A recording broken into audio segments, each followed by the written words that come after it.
Hi, this is Neil from UseMyFrame.com, and welcome to a new series about how to master the Lensmeter. In this series, I'm going to show you everything from A to Z on how to master a Lensmeter, from how to set the eyepiece, the different parts of the Lensmeter, how to spot single vision, bifocals, progressives, everything in between, all the common mistakes to avoid. I have nearly 14 years in the optical industry. I hold an advanced certification from the American Board of Opticianry. I love what I do. Through my journey as an optician, I have worked at labs doing thousands of jobs a day to smaller independent labs before eventually starting my own company, which is UseMyFrame.com. Please be an active member. Don't just watch the videos. Comment below. Leave any questions. Leave any suggestions. Want to make this into a community about furthering our practice and sharing the love of what we do. I thank you for joining this series, and I really hope to give some value and to give some back to our beloved community. Thank you for watching, and here we go.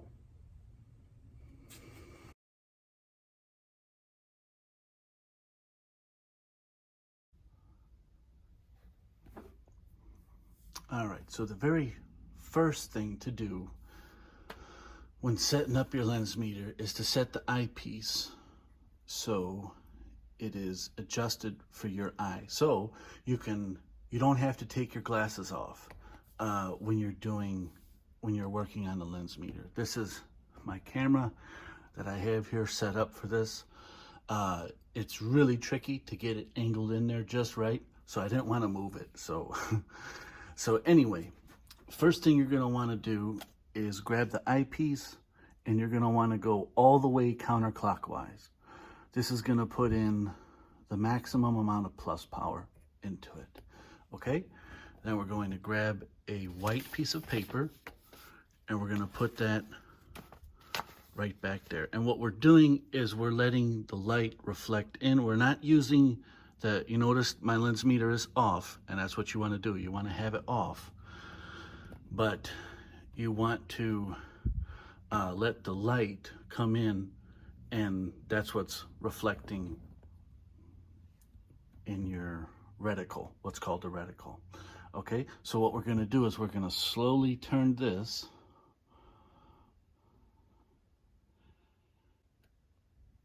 and you're going to start seeing the reticle appear from my other camera, which is looking directly through the reticle. And granted, it is tricky to do this and to actually capture that small of a window, but you can see what we're doing. Okay, so we can see it. We don't want to rock. You don't want to rock this back and forth and to keep using to dial it.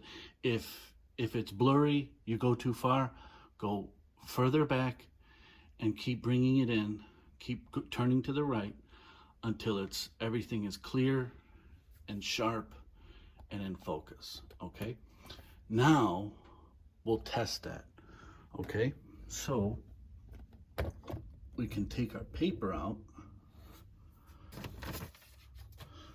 We could turn our Lensmeter on, and now we want to go high into plus. This reticle is off axis, it's bugging me. Okay, and we want to slowly bring this down, our power wheel, slowly work this down until it comes to the brightest point.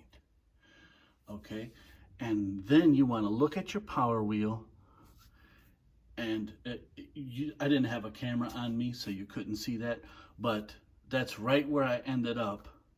And when I looked at my power drum, it's dead on zero. You see that? And that's where you want to be. Now, if it's off, you can make small adjustments to the eyepiece. okay? Actually, I could use this side. There's another side of the wheel. I don't really use it, but that way you don't have my hand in the picture.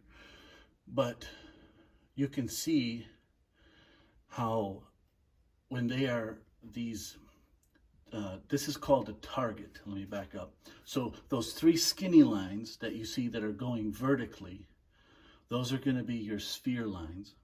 The three fat lines that are going horizontally, those are your cylinder lines. And right now there is no lens, and so there's no cylinder.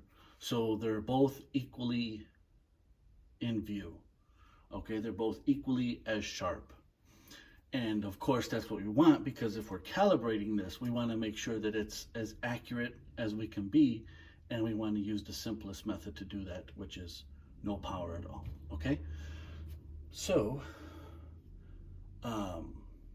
so that gets us our sharpest, brightest target, and our target is those green lines. Okay, the black circles in the background, that's what's called the reticle. All right, and it's the target that we're gonna be mainly working with. Okay, so now let me give you some pointers. If you do this function and you find that when it's nice and sharp, if you're up here, right, if it's still in the plus, turn your eyepiece a little more clockwise, a little more to the right, and that'll take a little more plus power off. Retest it. And how do you test it? Go into the plus, come back down, watch the target, wait till it's at the brightest. You want to try not to rock back and forth when you're looking at the target, but when it's at its brightest spot, then you want to recheck that. Okay, and you should keep going until it's the brightest, right at 0. Then you're properly calibrated. If you go through this and you're in the red and the target is at its brightest, you're going to want to turn the eyepiece a little bit counterclockwise, a little to the left. And you want to take the time to do this, because it'll be the only time you'll have to do it, right? And it's critical, especially if you share this lens meter with other people. Everybody's going to have their own settings.